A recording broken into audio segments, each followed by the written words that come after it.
In October of 1929, the rampant speculation of the 1920s culminated in Black Friday. It was the 1929 collapse. And it collapsed amidst a period of dominated by euphoria. Oh, you can't beat the system. This is our system. Everything is fine. You can't beat the system. So like the boomers today, can't beat the system. Well, we go along with it. We go along with it. That's the system. We learn to live with the system. We learn within the system. We adapt to the system. We're going to be successful. We're going to make it. The financial crash on Wall Street spread throughout the economy as a whole.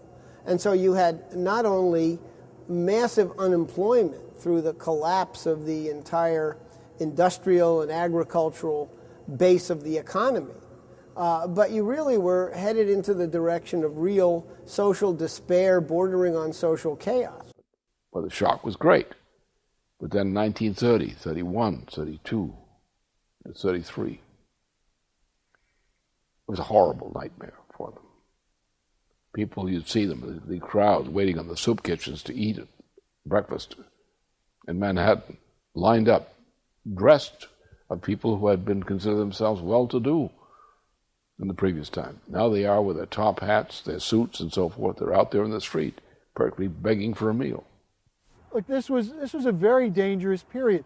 This was the period when there was an effort by the Morgan interests to put a fascist government in power in France around Pierre Laval. This was the period of the Spanish Revolution when the fascist regime of Franco was put in. Hitler was in power. Mussolini was in power. There was a pro-fascist movement in Britain centered around Lord Beaverbrook, which was moving to take over Great Britain. And there were bankers on Wall Street who supported this, including the grandfather of our current president. Prescott Bush was working through the Harriman interests to fund Hitler. Through these networks, and directed on the ground by Reich Bank President Hjalmar Schacht, millions of dollars were injected into the Nazi Party.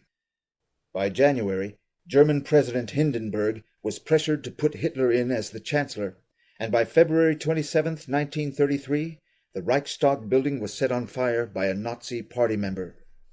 The Nazis blamed this on the Communist Party, and then used the fear inspired by the events as a pretext to give Hitler emergency dictatorial powers. The economic crash in the United States had snowballed into widespread hunger, bankruptcy, foreclosures, and 25% unemployment. People were not in a position to pay attention to the ominous rumblings abroad. Yet interest in the coming elections was unprecedented. Voters fervently hoped to find a leader who would, against all odds, turn them away from despair and restore the nation to prosperity. As the Democratic Convention neared, the Raskob-directed Democratic National Committee would go to extraordinary lengths to win the presidency. Their only opposition lay with a Democrat named Franklin Delano Roosevelt. The party rules at the time were that the candidate to be nominated needed 2/3 of the delegates to win. Franklin Roosevelt had slightly less than that.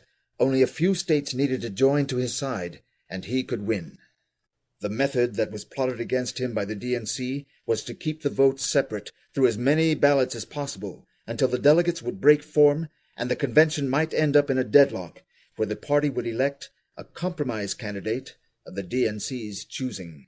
They had various candidates available, any one of whom would have been acceptable as long as it wasn't Franklin Roosevelt. Their idea was that if they could string it out through 4, 5, 6, 7, or 8 ballots, that they could eventually convince supporters of Roosevelt that he couldn't make it, they should drop their support for him, and they could bring in a candidate acceptable to the Morgans. To ensure none of the delegates broke for Roosevelt, his opponents created a chaotic atmosphere at the convention. They paid street thugs to come into the convention and boo any time Roosevelt's name was mentioned. They ran the media of the city to be anti-Roosevelt to create a fog of confusion. They even went to the extent of pressuring Roosevelt's delegates to break from him while they ate at restaurants and while going to their hotel rooms in the interim hours of the convention.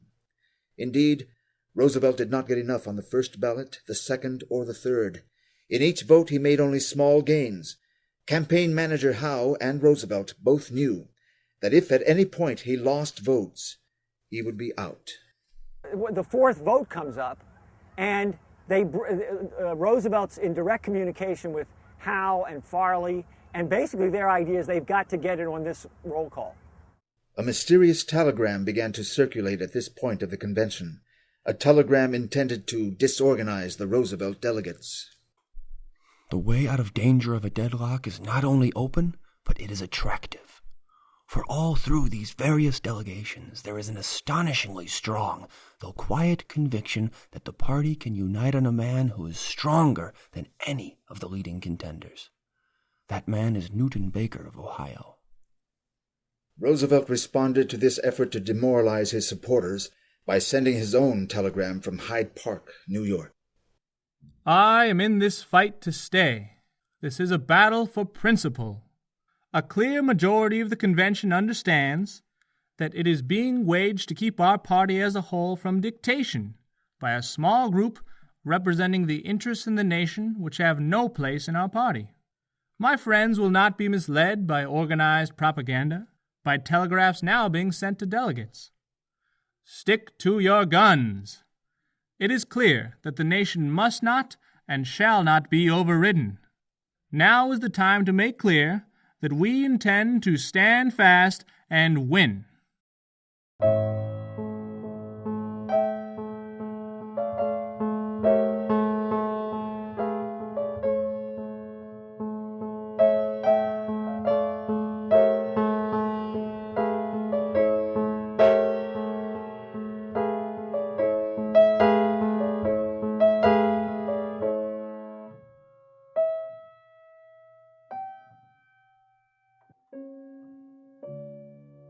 The fight at the convention was not an internal Democratic Party struggle, but a conflict over whether the Lincoln tradition of American politics or the British system of empire would prevail in the world.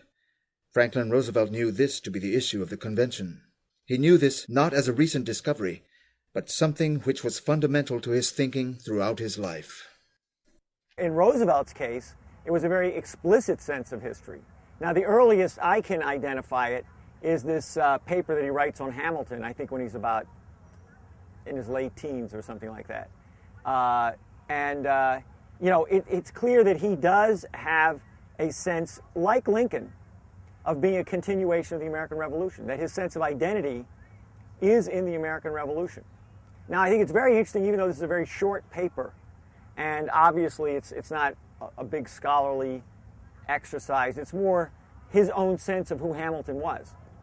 George Washington, the first president under the Constitution, made Hamilton Secretary of the Treasury, the greatest of the cabinet offices.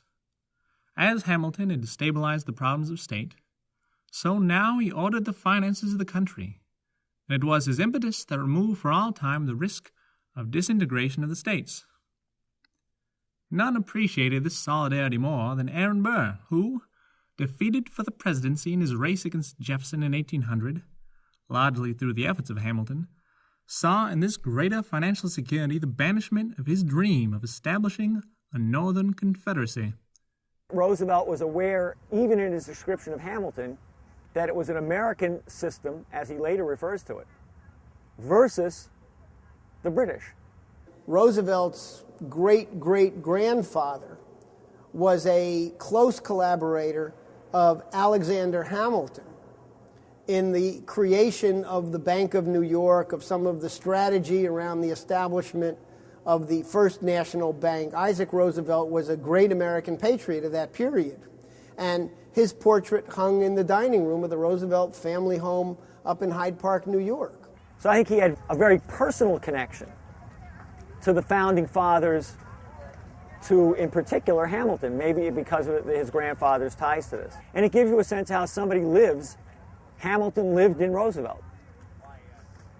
And that was his, I think, idea. In 1920, Franklin Roosevelt, then only 38, had been selected by the Democratic Party as the vice presidential candidate. He stumped the country. Franklin visited 38 states and gave over 1,000 speeches. Franklin's policies were focused on the development of natural resources and improving the working and living conditions of the population. Amidst this momentum, Franklin contracted the life-threatening disease poliomyelitis. At a critical moment in his political career, he had to drop out of politics and concentrate his every effort on battling a life-threatening disease. Franklin and his family turned this period of illness and convalescence into a constructive period of his education into all fields.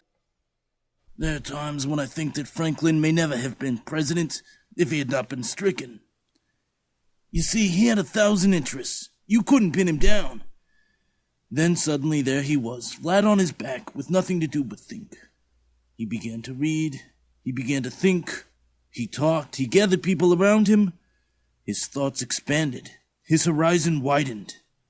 He realized even more profoundly that it's the human being's mental capabilities, the human mind, that is who you are, and that's your strength. And if you rely on that, in effect, you can be the President of the United States even though you're crippled. The physical side means nothing. I saw Roosevelt only once, between 1921 and 1924, and I was instantly struck by his growth. The man emerged completely warm-hearted, with humility of spirit, and with a deeper philosophy. Having been to the depths of trouble, he understood the problems of people in trouble. He was young, he was crippled, he was physically weak, but he had a firmer grip on life and on himself than ever before. He was serious, not playing now.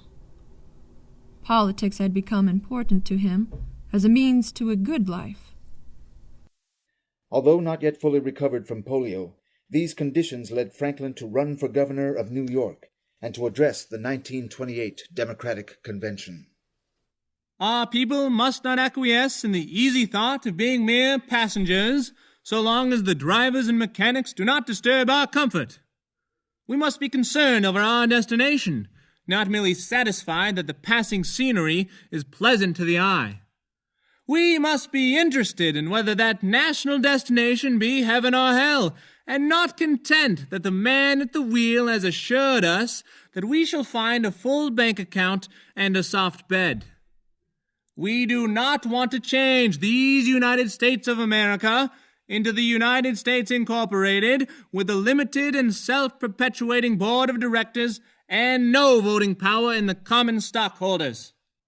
Once elected governor, Franklin began to reverse the ongoing economic disintegration by implementing policies of Social Security, unemployment insurance, major state infrastructure, job creation projects, regulation over utilities, and initial regulation of Wall Street.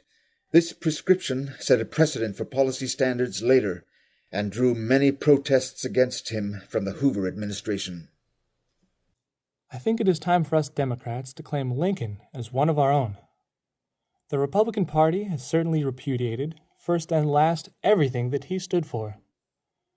Those in charge of the national government believe that individual and collective private action could restore the prosperity, and that the restoration of such prosperity is the sole objective. By 1930, the Republican Party had become the party of financial speculation and free trade. In the midterm election of that year, the Democrats gained a majority in both congressional houses, and the next presidential election was expected to deliver similar results. Lewis Howe had planned a presidential bid for Franklin in the 1936 election, but the nation's economic conditions prompted an earlier run. Because of his success as governor in New York, Franklin was seen by many to be the likely Democratic Party nominee. To combat Franklin, early in the campaign cycle, John Raskob moved the repeal of prohibition into the forefront of the party politics. This issue was intended to create a wedge between the Northern and the Southern Democrats, and in a letter to the party published in early 1932, Raskob threatened that, were the party not ready to come together around this issue, the Democratic Party should break up and a third liberal party should be formed. Franklin perceived the true intention of these actions as an attempt by a financial elite to undermine the Democratic Party's chances in the election and retain control of the nation's economic policies. I know that you will agree with me in believing that we face in this country the concentration of all power, economic and political, in the hands of what the ancient Greeks would have called oligarchy. Going into the 1932 convention, you had people who were outright fascists and Nazis, who were the American equivalent of Montague Norman, Hjalmar Schacht, and the European bankers who wanted to install Hitler because they wanted a war in Europe. And so Roosevelt was facing those kinds of obstacles. To combat this control from an elite few of the Democratic Party, Franklin invented the fireside chats in order to educate the population about the problems America faced and to muster support for his intended policy solutions. These unhappy times call for the building of plans that rest upon the forgotten, the unorganized, but the indispensable units of economic power. Plans that build from the bottom up and not from the top down, that put their faith once more in the forgotten man at the bottom of the economic pyramid. It is high time to admit with courage that we are in the midst of an emergency at least equal to that of war. Let us mobilize to meet it. In this situation, Roosevelt attracted especially the people in the lower 80% of family income brackets to the fact that he was going to do something for them.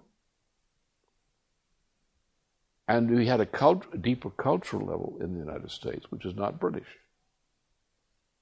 People had an idea of a constitution, may not have been too clear on it, but they knew under our system that's not right. We don't do that to our own people. We don't let them starve. We don't let them suffer. It's not our way of doing things. So he could appeal to that sense of justice, of fairness, or sometimes called fairness, in the American population. And he got a tremendous base of support in it. He knew what he was doing. He knew the history.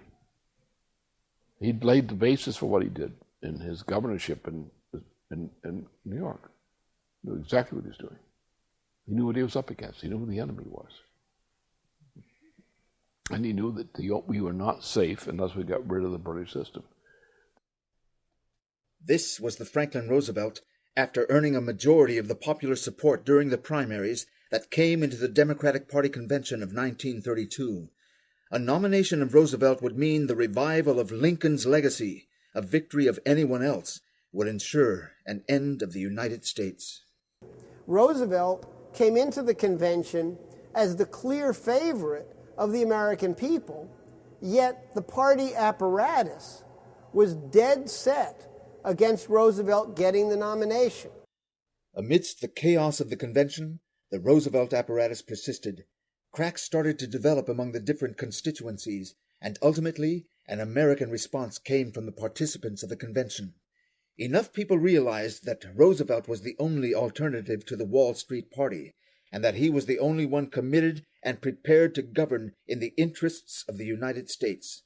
A deal was brokered. The California and Texas delegations broke for Roosevelt, and he secured the nomination. Franklin D. Roosevelt, having received more than 2/3 of all the delegates voting, I proclaim him the nominee of this convention for President of the United States. Although this pleased the people in the convention, it did not please Raskob and his masters. It seems unbelievable that the Democratic Party, born and bred in the fine old aristocracy of the South, and always fostered and nourished by a conservative people, such as Smith, P.S. DuPont, and myself, is now turned over to a radical group such as Roosevelt's. Hearing of his nomination, Roosevelt broke tradition, took a major risk at the time, and flew an airplane to Chicago in order to address the people of the convention directly and to draw the battle lines of his campaign. There are two ways of viewing the government's duty in matters affecting economic and social life. One is to see to it that a favored few are helped, and hopes that some of their prosperity will leak through, sift through to labor, to the farmer, to the small business man. That theory belongs to the party of Toryism, and I had hoped that most of the Tories left this country in 1776. Our Republican leaders tell us economic laws, sacred, inviolable, unchangeable, cause panics which no one could prevent. But while they prate of economic laws, men and women are starving. We must lay hold of the fact that economic laws are not made by nature. They are made by human beings. The power that parties get is significant. It's significant as a factor on the scene. But what's decisive is the leadership, which is always centered in one or two or more individual minds who are actually driving history in that direction with ideas, as Roosevelt did, with ideas. By the election in November of 1932, Roosevelt won and was ready to begin his New Deal for the nation. It looks, my friends, like a real landslide this time. In Florida, 2 weeks before Roosevelt's inauguration, an anarchist emerged from the crowd and fired 5 shots at Roosevelt.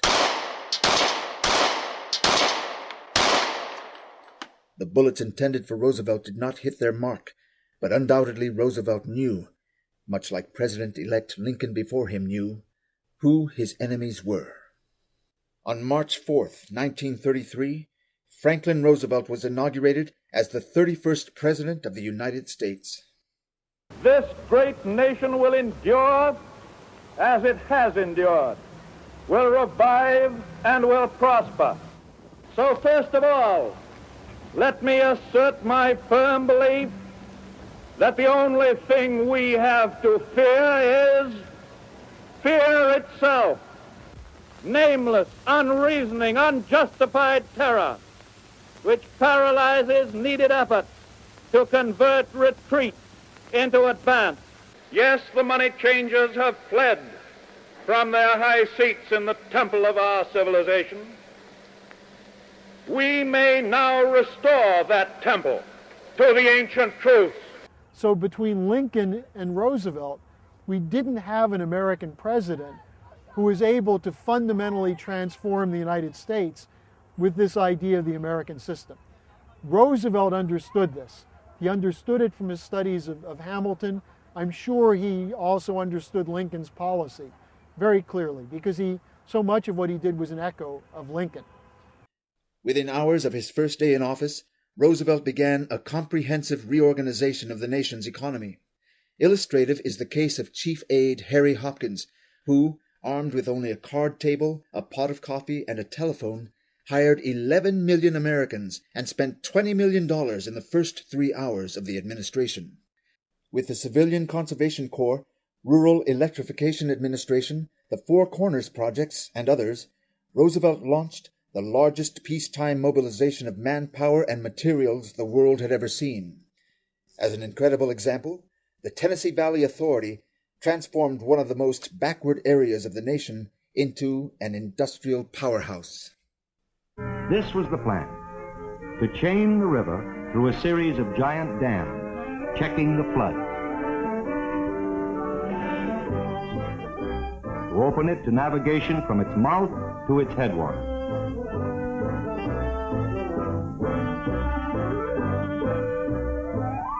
To give the farmers the benefit of modern science and research, to help them control the water on their land and restore the fertility of the soil, to reforest millions of acres on the ravaged hillsides, to exploit the mineral resources of the area, to use the electric power generated by the dams to develop and rehabilitate industry in the cities, to electrify the farms through rural cooperatives. Above all, to prove that human problems can be solved by reason, science, and education. Roosevelt used the Reconstruction Finance Corporation as a quasi-national bank to reestablish the credit of the nation. He built schools, libraries, airports, post offices, and all with government-issued credit. He reestablished the U.S. currency, stabilized the price of gold, and opened a penetrating investigation into the rampant speculation on Wall Street, all within the first 100 days of his administration. But what he wanted to do was move immediately to stop the foreclosures, put people back in their homes, save the farms, build back farm income, and start up U.S. industry again. And to a large extent, he succeeded. Policies that Roosevelt instituted for rebuilding the U.S. economy completely flew in the face of these powerful Wall Street and City of London allied interests. By the middle of 1933, Roosevelt's attacks against free trade practices were tearing up the privatized control of the U.S. economy. As a desperate reaction to Roosevelt and his American system policies, one of the most outlandish British-directed plots in modern history was planned. J.P. Morgan's John Raskob was tasked to form a group to propagandize against Roosevelt's policies. This organization, becoming active in most cities and states, fervently attacked Roosevelt with thousands of speeches and millions of pamphlets distributed across the nation. The group was called the American Liberty League. The objective of the League was to become the eventual administrator of a 500,000-man force which would storm the White House and overthrow President Roosevelt. The plan was to then establish a dictatorship which would immediately enact the economic austerity plans of Hjalmar Schacht's labor camps already being applied in Nazi Germany. All they needed was a man with credit among the military legions to lead this coup. Unfortunately for them, the man they tried to seduce was a true American, retired General Smedley Butler. He knew the corruption of government and big business intimately from his past, and refused to succumb to playing the role of an American Hitler. General Butler contacted a trusted Philadelphia publisher, and by the time enough evidence was collected to substantiate the story, Butler took this plot to the Senate, and as the press hit the stands, the hearings began. The plot was exposed. The plan as outlined to me was to form an organization of veterans, to use as a bluff or as a club at least, to intimidate the government and break down our democratic institutions. The upshot of the whole thing was that I was supposed to lead an organization of 500,000 men, which would be able to take over the functions of government. The defeat of this attempted coup was only another step in Roosevelt's re-establishment of the strength of the U.S. Constitution as a living principle of government. His response to the coup attempt was to further recruit the population to the approaching global war against fascism and poverty. These economic royalists complain that we seek to overthrow the institutions of America. What they really complain of is that we seek to take away their power. Our religion and our allegiance to American institutions requires the overthrow of this kind of power. Against economic tyranny such as this, the American citizen could only appeal to the organized power of government. We well remember that the collapse of 1929 showed up the despotism for what it was. And the election of 1932 was the people's mandate to end it, and under that mandate, it is being ended.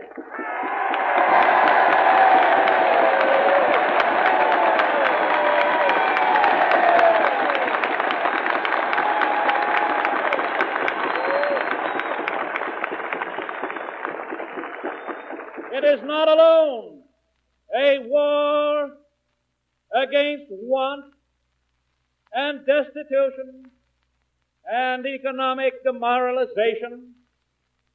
It is more than that. It is a war for the survival of democracy. We are fighting to save a great and precious form of government for ourselves and for the world. And so I accept the commission you have tendered me, I join with you. I am enlisted for the duration of the war.